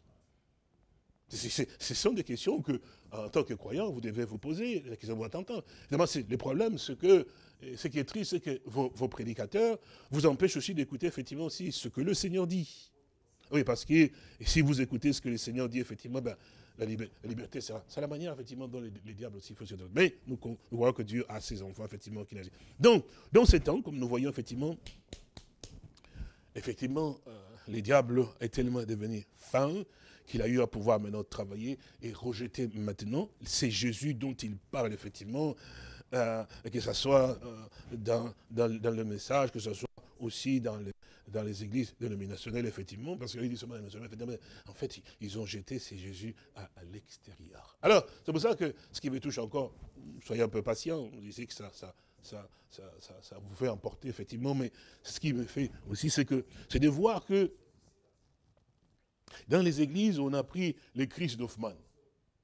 Alors maintenant, même quand on a vu la photo de la colonne de nuée avec les anges, on a pris les visages, pour que vous devez comprendre ce que c'est, on a pris les visages de la photo d'Hoffmann, on l'a inséré à l'intérieur du visage qu'on a eu à pouvoir apercevoir effectivement lors de la colonne de nuée, évidemment aussi, si nous avions l'occasion peut-être de le voir aussi un autre jour, mais la colonne de nuée, quand elle a été photographiée, on a bien vu quand même qu'à l'intérieur, il y avait des yeux, un regard de quelqu'un effectivement là. Bon, maintenant, le Christ d'Hoffmann, effectivement, on l'a pris, on l'a inséré dans tout ça, c'est dans l'église des Barnamistes, effectivement, aussi. On l'a inséré dans cette photo-là, qui a eu lieu, en fait, lors de la visitation du Seigneur en frère Barnam, effectivement. Donc, on l'a inséré. Qu'est-ce que vous comprenez? Est-ce que vous comprenez que s'ils ont pris les Christ d'Hoffmann, ils ont préféré les Christ d'Hoffmann que les visages réels du Seigneur qui se manifestaient. Donc, ils ont collé, mais on n'a pas besoin de celui-là, on a besoin de celui d'Hoffmann. Qu'est-ce que ça veut dire? Mais tout ce qui vient réellement de Dieu, on le rejette. On veut des choses qui sont donc modernisées, des choses qui sont un peu... En fait, des petites choses que l'on fait, on ne se rend pas compte, effectivement, ça montre l'esprit qui est en nous, en fait. C'est l'esprit qui est en nous qui fait cela, effectivement. Mais si la colonne de feu a été photographiée, laissons-la dans son originalité. Alors, mais pourquoi vous voulez... Mais oui, ce que je vous dis, ils savent très bien, vous savez, les sons dans son originalité, qu'elle reste comme ça. Pourquoi encore travailler dessus et puis mettre les Christ d'Hoffmann dedans? Et vous l'avez chez vous, partout où vous êtes, effectivement. Vous adorez qui? Vous êtes, vous suivez qui, effectivement? Donc, c'est ça que... Donc, et c'est pour ça que l'Écriture nous dit une chose. Et ça, il parle effectivement aussi aux croyants. Il dit, Hébreux chapitre 10, que nous avons lu avec vous, il nous dit une chose. Il dit, oui, verset 35. N'abandonnez donc pas votre assurance à laquelle est attachée une grande rémunération. Et puis il dit, car vous avez besoin de persévérance. Vous savez, la persévérance, c'est quelque chose qui est vraiment très important pour un croyant. Pour quelle raison, en fait? Comme nous pouvons le voir, effectivement, les événements autour de la personne. D'abord, je vous donne un exemple pour que vous puissiez arriver à pouvoir saisir pourquoi cette persévérance que nous avons lue, les Saintes Écritures, effectivement, dès le début tout à l'heure, effectivement, afin que vous compreniez, effectivement, aussi pourquoi c'est dans ce temps aussi, effectivement, nous avons besoin de cela.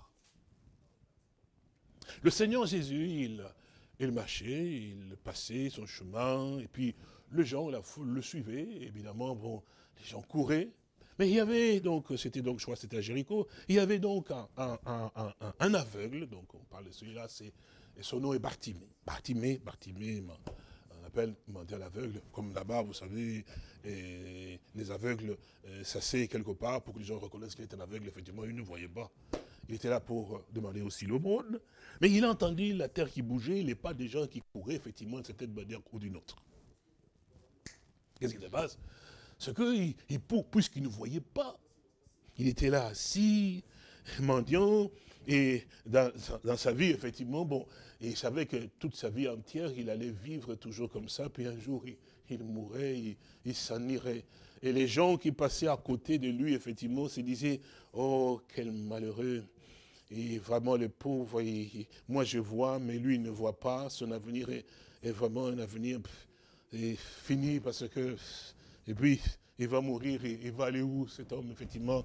Et puisque même s'il vient là-bas, il ne voit pas tellement très bien les choses, comment il peut même faire les choses, effectivement. Donc, personne ne pouvait penser à cet homme-là qu'il pouvait vivre, qu'il pouvait avoir un jour la possibilité de pouvoir être dans la présence de Dieu. Non, c'était eux qui pouvaient arriver à pouvoir se sanctifier, qui pouvaient être ceci, donc parce que lui, il était qu'un pauvre malheureux qu'on déposait là et qui attendait, qu'il ne voyait pas. Pour pouvoir aller quelque part, on doit les tenir effectivement pour pouvoir les ramener à la maison et puis le ramener effectivement là. Mais ces jours-là, pendant que les gens qui avaient des yeux et pour pouvoir voir, effectivement, vous voyez, courir effectivement pour aller suivre ce Jésus, effectivement, fait de pouvoir le voir d'une certaine manière ou d'une autre. Lui qui ne voyait pas, il ne voyait pas, effectivement. Et voilà qu'il entend seulement les pas des gens qui et puis il se sent secoué. Vous savez, c'est ce qui est... J'aime Dieu, frères et sœurs, j'ai dit, non, il est vraiment bon, notre Sauveur. C'est vrai, vous, frères et sœurs, qui êtes assis chez vous à la maison, et dans les circonstances dans lesquelles nous nous trouvons aujourd'hui, puisse le Seigneur vraiment vous accorder vraiment la grâce de réaliser la grâce que vous avez, si vous avez vraiment la foi ferme dans ce Seigneur, de pouvoir croire en lui. Oh, c'est merveilleux. C'est à cause de cette foi, effectivement, aussi, que tous ceux qui nous ont précédés ont donné leur vie. Ils ont regardé la mort comme n'étant rien. Ils ont accepté la mort parce que c'était la voie un peu plus rapide pour pouvoir aller au-devant de leur maître. Parce que, comme l'apôtre Paul le disait, la mort met un gain. Parce qu'il n'était plus quelqu'un qui pouvait considérer, il ne considérait plus les choses de la terre comme étant. Il savait très bien que c'était beaucoup mieux pour lui. Mais en fait, bon bref, alors regardez, disons que le Seigneur, notre Dieu, il est vraiment parfait. Vous savez, c'est Bartimée, ce n'était pas la première fois qu'on le déposait à cet endroit. On l'a déposé, et on l'a déposé toujours peut-être à cet endroit-là pour pouvoir quand même demander l'aumône. Mais il faut quand même comprendre effectivement que c'est un endroit où les gens passent quand même beaucoup. Et que cet endroit, effectivement, aussi, les gens aussi courent aussi de temps en temps. Peut-être quelqu'un qui allait chercher sa marchandise, qui va aller prendre, effectivement, des choses, effectivement, pour aller chercher, pour revenir, effectivement. Donc, courir comme dans un endroit, comme un marché, tout le monde le fait. Maintenant, la question, on doit savoir, mais pourquoi seulement ce jour-là, c'est mouvement? Parce que dans la ville, il y a quand même tout le temps les mouvements, tous les jours des mouvements. Mais pourquoi ces jours-là, Bartimée, qui était aveugle, a été secoué? Parce qu'il a posé la question, qu'est-ce qui se passe? Qu'est-ce qui se passe? Qu'est-ce qui se passe? Oh, Dieu soit béni. Pour quelle raison? Parce que c'est Jésus qui est passé.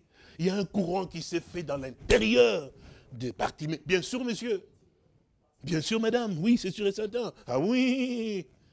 Parce que la Bible dit que Dieu ne fait rien pour rien, en fait. S'il est passé par là, c'était pour que, la Bible dit, mais la profondeur appelle la profondeur. Quelque chose qui touche. Oui. Bartimée a senti quelque chose qui le secouait, qui le réveillait. Parce qu'il passait par là, et c'est vrai pour Bartimée. C'est merveilleux de pouvoir réaliser que le Seigneur connaît vraiment les siens, mais dans le moindre détail. C'est pourquoi nous ne devons pas avoir peur, mon frère et ma soeur, que quand bien même le monde est bouleversé, secoué, c'est donc nous devons être sûrs et certains en qui est-ce que nous avons placé notre confiance. Qui est celui en qui nous avons placé notre foi. Voilà que Bartimée pose la question, on va savoir, les gens qui courent, mais qui a-t-il effectivement? Et là on dit, mais c'est Jésus, donc, et effectivement, l'homme de Galilée. Il dit, pardon? Il dit, mais c'est le prophète de Nazareth. Le prophète de Nazareth qui passe. Il dit, le prophète de Nazareth. Vous savez que les Sadducéens, les pharisiens, tout ça, n'en avaient rien à voir. Ils ne croyaient pas en lui comme étant le prophète. Frères et sœurs, oui, bien sûr que non. Ils ne voulaient rien avoir de lui, effectivement. Jésus, non, ne voulait pas croire en lui comme étant un prophète. Oui, c'est vrai, ils n'en voulaient pas. Les érudits, les gens qui étaient dans les temples, qui servaient Dieu, qui étaient, et surtout, comme je dis, les pharisiens, c'était quelqu'un qui, tu regardes sa vie, tu ne peux rien trouver à reprocher, en fait. Des gens qui faisaient tout pour être comme Moïse l'a vraiment dit, mais qui mettaient Moïse en pratique vraiment dans le moindre détail, dans tout ceci, dans tout cela. Et ce sont les branhamistes aussi d'aujourd'hui, et c'est sûr et certain ça. Avec le prophète a dit, c'est exactement aussi comme étant les pharisiens et les sadducéens. Le prophète a dit, le prophète a dit, le prophète a dit. Pour avoir amené tout le temps le peuple dans le prophète a dit, ils ont manqué le Messie. Oui, vous me détesterez, il n'y a pas de problème, je remercie Dieu pour cela. Mais c'est la vérité. Le pharisien et les sadducéens, ils étaient comme Moïse a dit. Alors, qu'est-ce que les branhamistes aujourd'hui, les prophètes a dit, c'est la même chose, c'est le même esprit. Pas le bon esprit, mais le mauvais esprit. Et c'est que vous le croyez ou pas, c'est pas mon problème, mais c'est la vérité. Parce que ces gens, ils étaient tellement, qu'est-ce qu'ils avaient? Oh, il ne faut pas toucher, il ne faut pas faire ceci, il faut pas cela. Parce que, quand d'autres, oh, mais si cet homme ne croit pas en Moïse, parce que ses disciples arrachent les pieds, les blés, et qu'ils mangent sans se laver les mains. Parce que c'était la tradition, parce que tu ne trouveras jamais ça chez les pharisiens. Oh, ils sont là à veiller pour qu'on voit qu'ils sont vraiment comme le message a dit, comme le message a dit. C'est ça qui tue les gens aujourd'hui. Et les frères ne sont pas convertis en l'intérieur, mais ils se mettent effectivement à la couverture du message, parce que nous sommes dans le message, nous serons donc sauvés. Dieu n'a jamais dit cela. Non, non, non, Dieu n'a jamais dit cela. Et c'est ça qu'on ne dit pas aux gens. Hein. Et je remercie Dieu pour cet homme, le prophète, un véritable homme de Dieu. Il a bien répondu à la question. Frère Branham, est-ce que j'ai cru au message du temps du soir? Est-ce que je suis sauvé? Il a dit non, non, non, non, frère. Il faut que vos prédicateurs vous le disent. Et ça, ils ne vous le disent pas, effectivement, sinon vous allez fuir, effectivement, la congrégation. Il a dit non, non, non, non, non, frère. Jamais que le fait que tu crois au message que tu seras sauvé. Non, non, non, non, non. La Bible dit que crois au Seigneur Jésus-Christ et tu seras sauvé. Elle n'a jamais dit que crois au message du temps du soir et tu seras sauvé. Non, le prophète a répondu à cela. Il faut qu'on vous le dise. Donc c'est pour que nous comprenions effectivement aussi, effectivement, qu'il nous faut que nous puissions être... Donc, effectivement, les Sadducéens, ils l'ont donc rejeté, effectivement, et ils ne croyaient pas en lui comme étant le prophète. Mais vous vous souvenez, dans les Saintes Écritures, parce que vous devez lire la Bible, je crois que tous ceux qui ont embrassé les messages, ils sont tous plutôt dans les brochures, ils ne connaissent plus les Écritures, en fait. Ils ne connaissent plus la Bible. Mais non, il faut revenir aux Saintes Écritures. Parce que la vie est dans la parole de Dieu. Ah, c'est sûr et certain. Cet homme, le prophète de Dieu, s'est toujours accroché, pas aux brochures, mais toujours à la Bible. Et il a même dit clairement, dans ce que je prêche, je peux me tromper. Il faut qu'on vous le dise aussi. Je peux me tromper, mais tout ce que je dis et je prêche, ramenez-les toujours dans la Bible. Alors, vous sortez avec vos prédicateurs, maintenant vous dites, oh, on ne peut pas ramener un prophète majeur. Montrez-moi où c'était écrit dans la Bible un prophète majeur. Vous avez quand le frère Branham a été, c'était pour expliquer quelque chose. Mais vous en avez pris pour en faire, maintenant, un prophète majeur, on ne les corrige pas. Mais quelle abomination, frères et sœurs. C'est une grande tristesse. Ah oui, si vous aimez manger ce que vous voulez, il n'y a pas de problème. Hein, ça dépend de la nature dans laquelle vous vous trouvez. Mais les fils de Dieu comme étant des aigles, parce qu'ils disent pas que vous êtes des aigles parce que vous mangez des choses avariées qui n'ont rien à voir avec la nourriture des aigles. Et c'est à moins que vous soyez des vautours, parce que les vautours, ils clopitent ici, ils vont là-bas, effectivement, ils mangent de tout et de rien. Mais un peuple de Dieu, non. Le Fils de Dieu, non. Ils savent où ils doivent se tenir. Alors, vous voyez, effectivement, parce que là, les Seigneurs nous montrent et nous confondent, parce que si nous sommes comme des pharisiens, et comme les branamis aussi avec le prophète a dit, il ne faut pas se tenir là, effectivement, bon. Oui, qu'est-ce que le Seigneur nous a montré dans la Sainte Écriture? Effectivement, qu'il est allé s'asseoir au puits, là, au puits, et puis la femme qui est venue. Ce n'était pas une femme qui était toujours aussi une sainte dans l'église, et qui était toujours dans la prière et le jeûne, effectivement. Non, une femme de mauvaise vie, une prostituée, dont personne parmi vous ne peut même s'asseoir à côté, parce que dire quel est le témoignage qu'on va rendre de moi. Mais le Seigneur n'a pas regardé son témoignage. Mais pourquoi? Parce qu'il avait vu qui était la femme prostituée. Et cette femme, effectivement, comparée à tous les pharisiens du Seigneur, effectivement aussi, qu'est-ce que ces pharisiens, on dit du Seigneur, ah, celui-ci, c'est vraiment pas le Belzébul, c'est un démon. Ils ont considéré le Seigneur comme étant un démon. Donc, les croyants, donc, les pharisiens, c'est du Seigneur, effectivement, qui avait Moïse, effectivement, comme référence. Mais la femme prostituée, quand elle est venue, qu'est-ce qui s'est passé? Au puits, il a discuté, effectivement, et puis après, qu'est-ce qu'il a dit au Seigneur? Il dit, mais je vois que tu es un prophète. Donc la femme là, qui était donc, a reconnu au Seigneur qu'il était donc un prophète. Mais le Sadducéen, les pharisiens l'ont traité effectivement de démon. Donc, nous comprenons que là, lorsque Bartimée a eu à pouvoir entendre ce mouvement, sentir cette secousse, effectivement, il dit, mais c'est lui de Nazareth qui passe.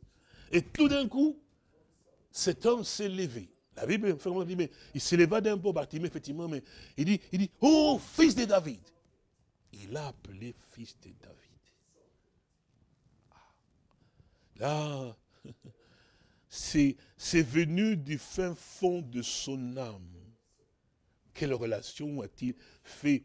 Là, c'était une révélation pour cet homme, c'était quelque chose de tout à fait particulier. Il crie en disant, fils de David, fils de David.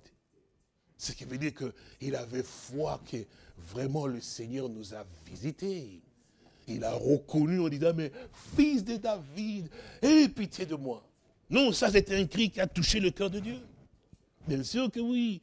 Et voilà que, qu'est-ce qui s'est passé? Pendant qu'il criait là, il avait réalisé que c'était lui. Parce que les autres ne l'ont pas appelé comme ça. Mais lui, dans sa détresse, en tant qu'aveugle, effectivement, il cria d'une voix forte, Fils de David, aie pitié de moi. Donc il l'a placé à la place qui devait être pour lui, en fait. Oui, monsieur, oui, madame. Un aveugle que tout le monde méprisait, effectivement, qui passait là, alors que les grands prédicateurs, les grands docteurs avec les prophètes a dit, les ceci et cela qui peuvent vous placer des mystères à gauche et à droite, quand ils le voyaient, il les traitait d'un Belzébul. Un aveugle, rejeté sans avenir, effectivement, que personne ne peut même pas y avoir prêté attention. Cet homme-là, le Dieu du ciel, a fait que son serviteur passe par là, effectivement, que le Seigneur passe là, de ce côté-là. Pour qui? Pour cet aveugle-là qu'on méprise. Voyez-vous, nous allons continuer. Voyez-vous, mon frère et ma soeur, ce n'est pas ce que les yeux des hommes voient. Nous avons parlé aussi des églises, vous vous souvenez? Bon, je me retiens un peu longtemps aujourd'hui, vous êtes chez moi à la maison quand même. Et nous avons parlé des églises, effectivement, hein, avec ce que les gens, leurs bâtiments, leurs ceci et cela. C'est ce qui détruit encore aujourd'hui les gens, parce que l'orgueil monte. Notre grande église, avec notre bâtiment, nous avons la tête de la cathédrale, nous en avons un bâtiment avec 6 000 ou 600 ou 1 million, je ne sais pas moi combien, effectivement, notre église, effectivement, ainsi de suite. Et c'est là que les diables règnent en maître. Parce que d'abord l'orgueil monte. Alors, nous voyons que quand il a crié, effectivement, les gens lui faisaient taire, dit, mais il ne t'écoute pas. Non, non, il a crié, effectivement. On le faisait taire. La Bible dit qu'on le faisait taire, mais tais-toi. Ils n'ont même pas prêté attention à ce qu'un aveugle l'appelle fils de David. Non. Plutôt, il lui disait, mais tais-toi, d'ailleurs, il n'y a pas d'espérance pour toi, évidemment. Lui, il est occupé là-bas, parce que est-ce qu'il peut faire attention à quelqu'un comme toi? Non, il n'avait pas compris que si même la foule l'entourait, les gens étaient autour de lui pour admirer, effectivement, il n'avait rien à voir avec ces personnes-là, parce qu'il savait qui ils étaient. On n'allait même pas lui dire qui était qui, parce que la Bible dit qu'il savait qui était tel. Donc, il passait par ce chemin-là, pas pour la foule, en fait. Il n'avait rien à voir avec la foule. C'était pour Bartimée. Et quand Bartimée, on le faisait taire, effectivement, et puis on l'entend dire que laisse-le venir. Et puis Bartimée qui était tout. Bartimée, pendant qu'on dit, mais tais-toi, il criait encore plus fort. C'est ça la persévérance. Malgré que le gens vous empêchent, mais tais-toi, ça ne sert à rien, effectivement. Non. Mais la personne continue encore là-bas parce qu'il a foi dans la personne qu'il a eu à pouvoir voir et dans la chose qu'il a eu à pouvoir entendre, effectivement. Donc aujourd'hui, vous et moi, vous qui suivez, qui écoutez, frères et sœurs, vous avez foi en quoi? Parce qu'il y a beaucoup d'interprétations sur la route. Il y a beaucoup de choses qu'on vit aujourd'hui, comme les ambulances à gauche, les malades à gauche, à droite, évidemment. Donc la panique saisit les gens. Vous êtes des humains, c'est vrai. C'est important que vous compreniez. Vous êtes des humains, c'est vrai. Et les diables saisissent aussi cette occasion de cette humanité des hommes pour secouer davantage et travailler sur quoi? Mais sur la foi des hommes.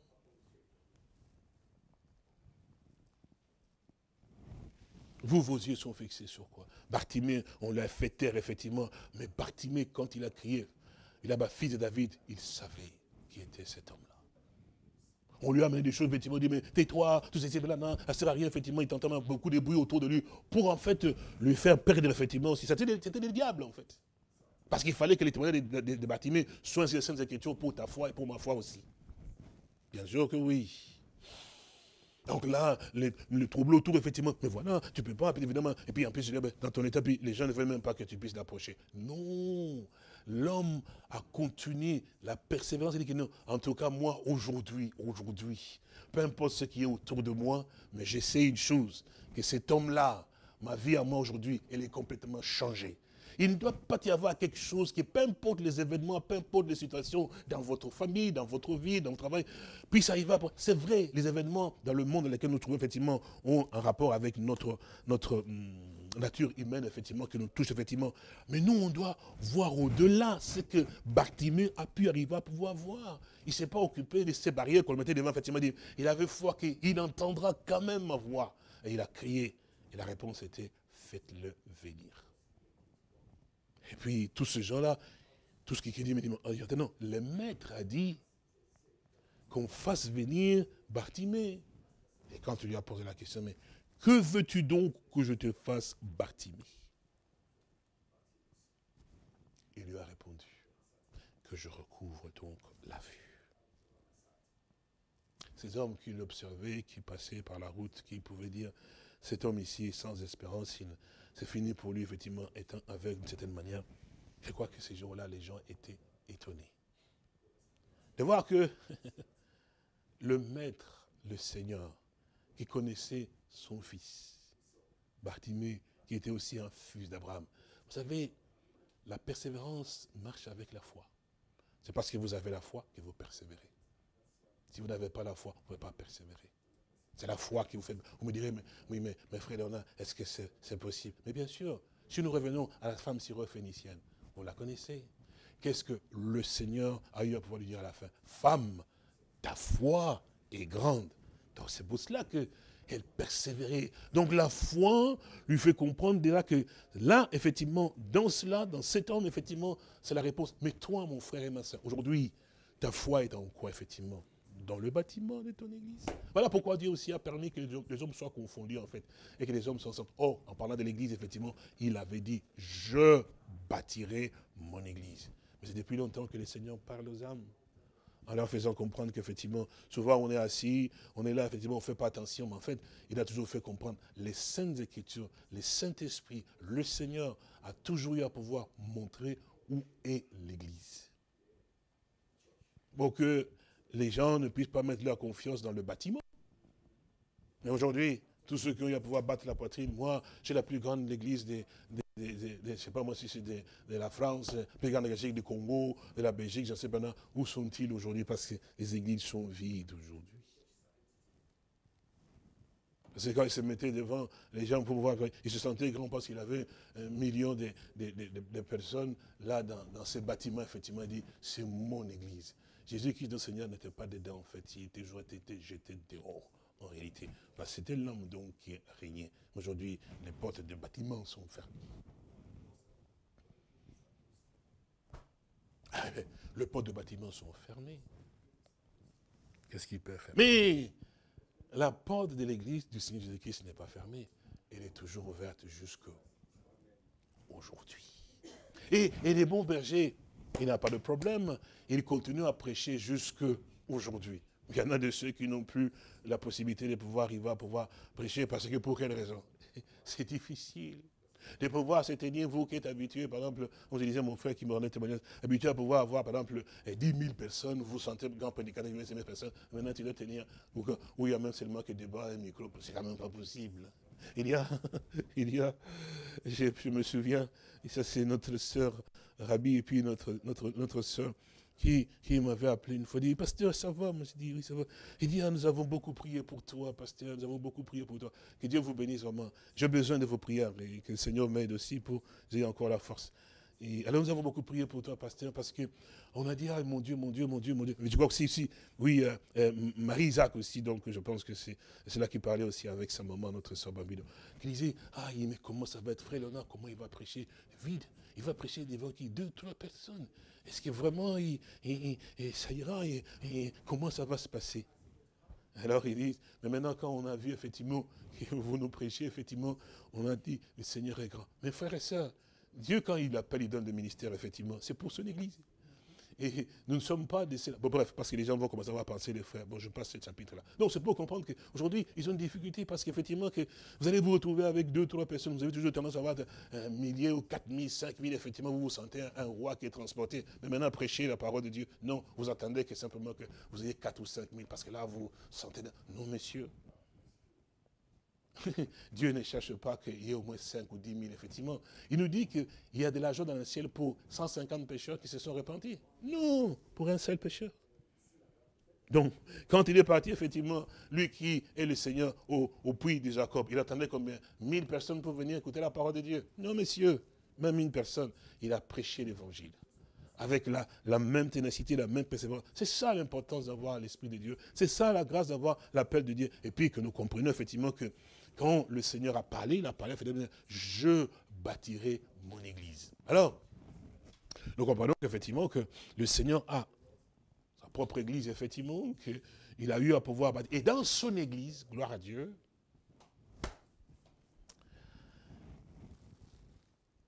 il y a effectivement, comme les Saintes Écritures nous montrent en réalité,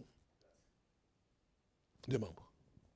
Puisqu'il a dit, je suis donc le bon berger, et je connais mes brebis me connaissent. Il a donc ses brebis, et dans son église, on n'y entre effectivement que par la porte. Il a dit donc, je suis la porte de la bergerie. Si vous entrez par cette porte, eh ben, vous aurez certainement aussi la vie.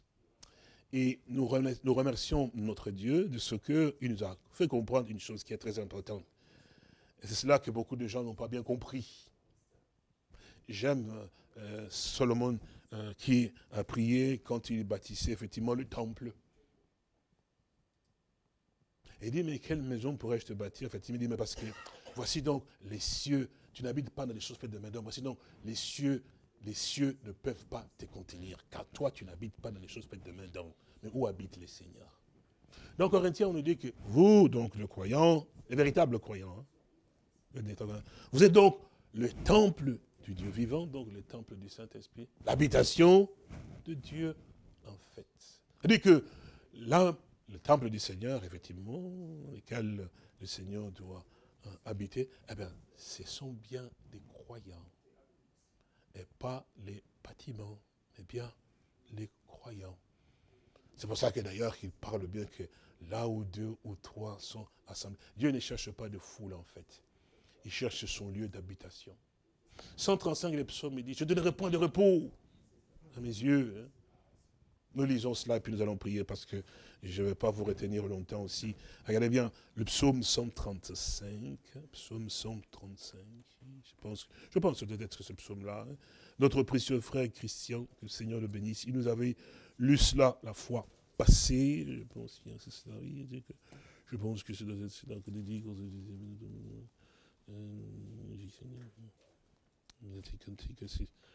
que c'est Christine,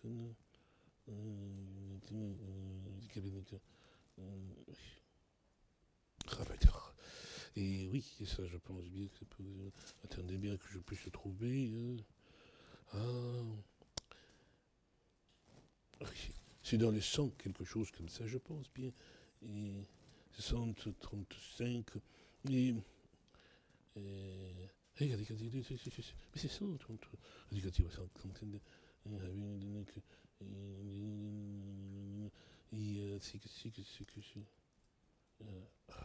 Ah oui, c'est ça, 132, pardon. C'est juste.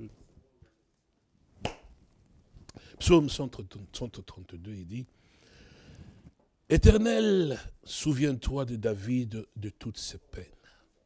Il jura à l'Éternel, il fit ses vœux au puissant de Jacob. Je n'entrerai pas dans la tente où j'habite, je ne monterai pas sur les lits où je repose.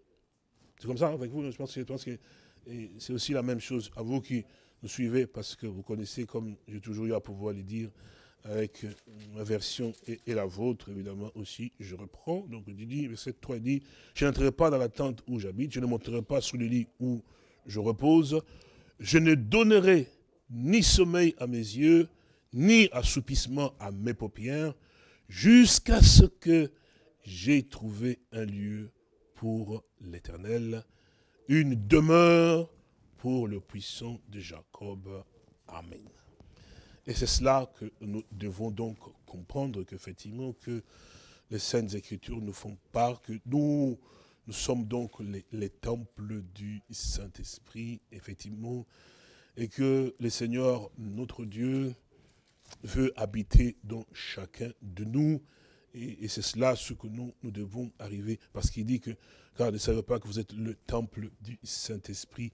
Et cela, ce que le Seigneur, notre Dieu, nous dit effectivement que dans 1 Corinthiens au chapitre 3, je voudrais donc lire cela, 1 Corinthiens au chapitre 3, et il nous dit, ici, verset 16, il nous dit, ne savez-vous pas que vous êtes le temple de Dieu et que l'Esprit de Dieu habite en vous? Donc, c'est cela ce que les Saintes Écritures veulent nous faire savoir, qu'effectivement, que nous sommes le temple de Dieu et que l'Esprit du Seigneur, notre Dieu, habite réellement en nous. C'est cela que le Seigneur, notre Dieu, cherche. Les vrais adorateurs adoreront Dieu en esprit et aussi en vérité. Amen. Nous allons prier. Tendre Père et précieux Sauveur, nous tenons encore devant ton trône de grâce pour te dire beaucoup merci encore pour ton amour et ta bonté et tes grandes compassions. Tu es le Dieu qui nous soutient, le Dieu qui nous fortifie, le Dieu qui nous garde, le Dieu qui nous éclaire encore aujourd'hui, bien-aimé Père Tibissant, le Dieu aussi qui nous guérit aussi toutes nos maladies, Père. À cet instant, je pense à mon précieux frère Christian, mon Seigneur Jésus. Je prie pour lui, pour que tu puisses vraiment le relever. Tu connais l'amour qu'a ton fils, effectivement, aussi pour ton œuvre à toi, mon bien-aimé Père Dieu. Que tu lui donnes encore la force, tu lui donnes encore la santé, la joie encore davantage, mon bien-aimé Père Tibissant, pour qu'il puisse encore davantage te servir comme il a toujours le désir de pouvoir le faire. Béni soit ton Seigneur pour ce que toi tu fais, mon Sauveur. Nous te remercions pour ce que tu fais aussi, Père Tibissant, pour nos frères et sœurs, pour qui nous avons aussi prié, que tu as aussi rétabli, Père. Sois béni et sois glorifié encore davantage, mon roi. Souviens-toi de ma sœur Maria, souviens-toi, pour Dieu, de tous nos frères et sœurs qui sont aussi dans le besoin, Père, et pour qui nous avons aussi élevé nos voix devant ton trône de grâce. Nous rendons gloire à ton nom encore pour ta parole, mon roi. C'est vrai que la révélation de ta parole, elle est claire de notre Père, Père Dieu.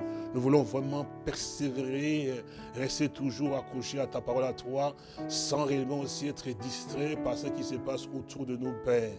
Merci encore parce que tu es le Dieu qui guérit encore, mon bien-aimé Père Tibissant, le Dieu qui soutient et qui fortifie, mon roi. Nous avons les yeux fixés sur toi qui a été suspendu entre ciel et terre. Oh, certainement, comme il y a dans ta parole à toi, mais de même que Moïse éleva les serpents dans le désert, il faut que même le Fils de l'homme soit élevé. Dans l'escale, le serpent a été élevé, Père Tibissant, quand ceux qui étaient malades étaient mordus par les serpents, mais simplement tous les gars vers les serpents, et ils étaient aussi guéris, mon roi, parce que les serpents représentent le péché, et le péché, les reins, les péchés a été jugé, mon bien-aimé Père Tibissant. Tu as été crucifié, mon bien-aimé Père Tibissant, tu as vaincu, mon sauveur. Je dois compter aussi la grâce d'avoir la délivrance, aussi la guérison. Que ton peuple ait la foi. Père Tibissant, qu'il n'ait pas la peur en quoi que ce soit, Père Tibissant, Dieu, mais nous avons confiance en toi, mon bien-aimé Père Saint-Dieu. Ceux qui nous ont précédés ont eu à pouvoir nous montrer, Père Tibissant, que croire en toi, c'est vraiment une grâce extraordinaire, Père. Sois béni encore, Père Tibissant, aujourd'hui. Fortifie encore ton peuple, mon roi. Souviens-toi des requêtes, mon bien-aimé Père Saint. Nous te remercions car nous t'avons ainsi prié, Père, au nom du Seigneur et Sauveur Jésus-Christ. Amen. Alors, je pense que nous pouvons chanter un cantique juste, et puis nous allons nous séparer avec vous qui êtes aussi en connexion, parce que je crois qu'il doit y avoir une requête que mon frère Saché m'a émise tout à l'heure, je pense, la requête de notre frère Kokolo, qui demande de prier pour Marvin, qui a très mal au ventre et n'arrive pas à se soulager. Marvin, donc je pense que Marvin, ça doit être son fils, je pense, qu'il doit avoir un problème de santé aussi, pour qui nous allons prier. Alors, il y a ces cantiques que je voudrais bien que nous chantions avec vous. Oui, mon précieux frère. Ah oui.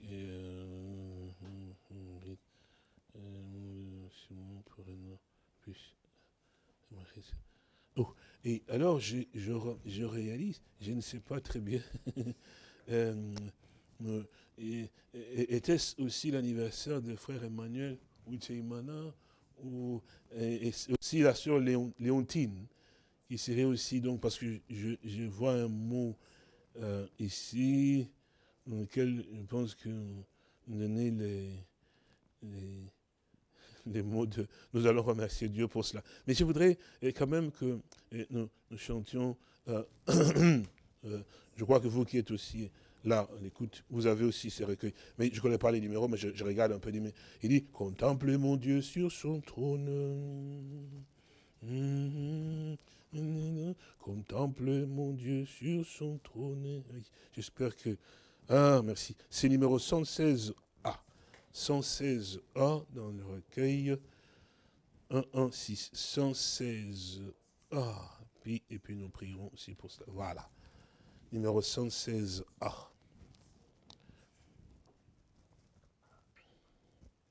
116A. Oh, mon Dieu d'amour. Merci Seigneur. C'est merveilleux. On a tellement... c'est merveilleux de voir cela. Dieu est bon dans sa façon.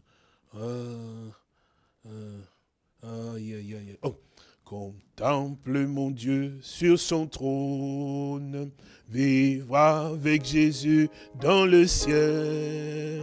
J'ai été à ses pieds, ma couronne. C'est là le bonheur éternel.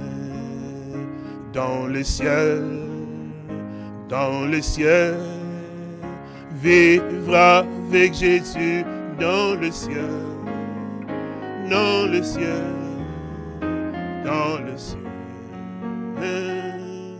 c'est là le bonheur éternel. Unir ma voix au cœur des hommes, bénir, louer Emmanuel, chanter à jamais ses louanges. C'est là le bonheur éternel. Dans le ciel, vivre avec Jésus dans le ciel,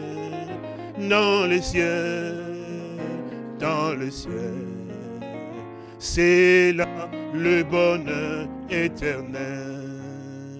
Jouir d'une paix infinie, revoir mes amis dans le ciel, posséder l'immortelle vie. C'est là le bonheur éternel. Dans le ciel, vivre avec Jésus dans le ciel,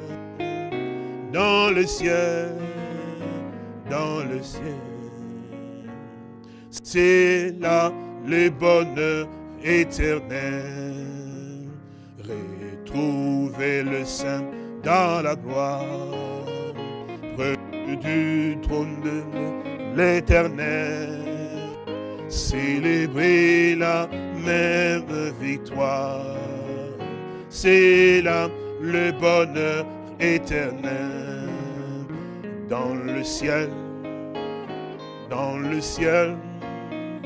vivre avec Jésus dans le ciel,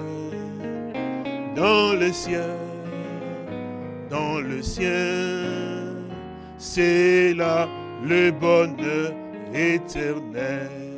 Alors on va chanter un dernier, puis on va prier, remercier le Seigneur pour un an de plus qu'il a accordé à nos frères et à nos sœurs aussi, et aussi la requête qu'il y a ici aussi. Et voilà, c'est 141 dans le recueil, le numéro 141. Je pense que vous le connaissez, on va trouver. Christ nous précédant,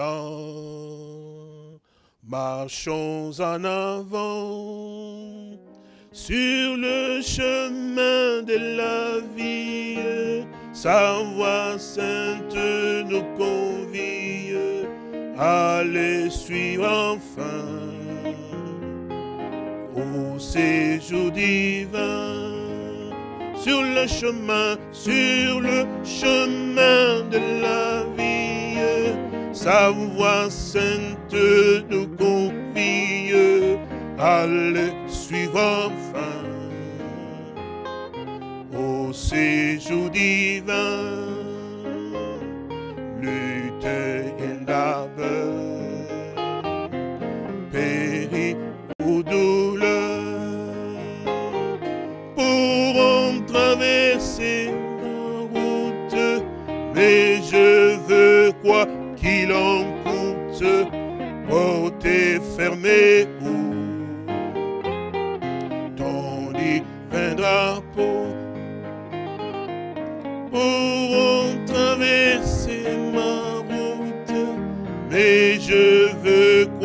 qu'il en coûte, porte fermée haut, ton divin drapeau,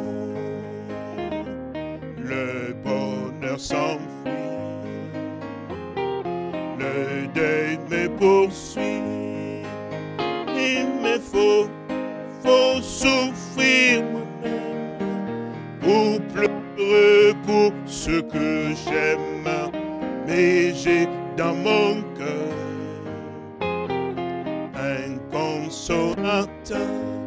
Il me faut souffrir pour moi, ou pleurer pour ce que j'aime, mais j'ai dans mon cœur un consolateur.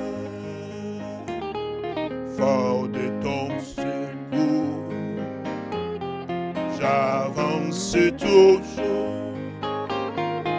Soutiens mon faible courage, achève en moi ton ouvrage, et que par la foi, je sois tout à toi. Soutiens mon faible courage, achève en moi ton ouvrage, et que par la foi, je sois tout à toi. Oh, que son nom soit béni, que son nom soit glorifié. Nous voulons l'appartenir dans toutes les circonstances, dans les bons comme les mauvais jours, qu'il soit toujours l'élu de nos cœurs, celui que nous aimons. Nous voulons remercier notre Seigneur pour un an de plus qu'il a donc accordé à notre sœur Mariette Lifessé et aussi à notre sœur Léontine et à notre frère Emmanuel Wis-Eyman. Que le Seigneur soit béni parce que c'est lui qui nous accorde encore la grâce d'avoir le souffle de vie. Et le remerciement monte vers lui pour la grâce qu'il a accordée à nos sœurs et aussi à notre frère, de pouvoir avoir aussi un jour comme celui-ci où nous pouvons nous retrouver ensemble pour pouvoir glorifier Dieu.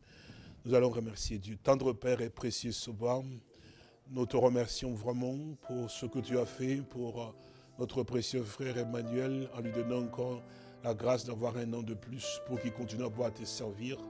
De même aussi pour notre sœur Léontine, mon bien-aimé Père Saint, qui est aussi notre sœur, malgré l'âge avancé, mais elle t'aime aussi, Père Tubissant, il s'accroche à toi de tout son cœur. Notre sœur Mariette, bien-aimé Père Tubissant, pour qui nous prions que tu la fortifies, que soit aussi en bonne santé, beaucoup de jours encore pour te servir encore davantage, mon roi. Merci vraiment, Père Saint-Dieu, pour tout cela aussi que tu as accordé la joie, va aussi avoir le soleil encore s'élever aujourd'hui. Nos frères et sœurs qui sont aussi dans différents endroits et qui te remercient aussi pour le jour que tu leur as donné aussi, mon bien-aimé Père Saint. Nous nous réjouissons pour cela aussi, Père. Que tu sois béni, que tu sois glorifié et aussi exalté, car nous t'avons ainsi demandé, prié, remercié, Père, pour ce que tu fais pour le nôtre, Père Saint. Au nom du Seigneur et Sauveur Jésus-Christ. Amen.